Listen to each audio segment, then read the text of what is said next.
When I was young, I thought that money was the most important thing in life, said Oscar Wilde. But he quickly added, now that I'm old, I know that it is. Money can't buy you true love. It does, however, put you in a good bargaining position.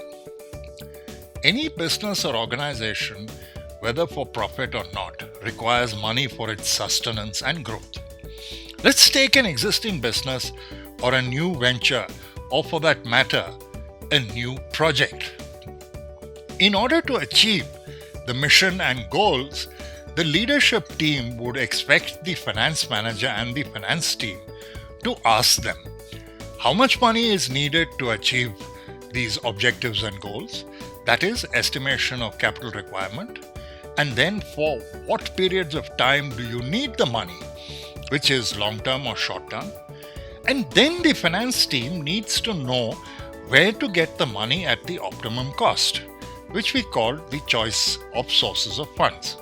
The leadership team also needs to be advised about investment of funds, disposal of surplus, which is dividends and retained profit, management of cash, and of course financial controls. So let's look at what is the meaning, objective, and functions of financial management.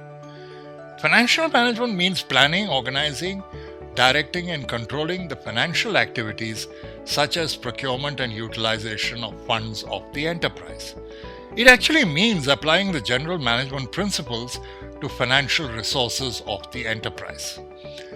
The objectives being to ensure a regular and adequate supply of funds to the concern, to ensure adequate returns to the shareholders, which of course will depend on the earning capacity, the market price of the share, and the expectation of the shareholders.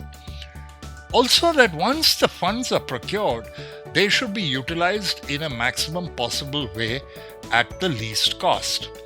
Funds should be invested in safe ventures so that adequate rate of return can be achieved.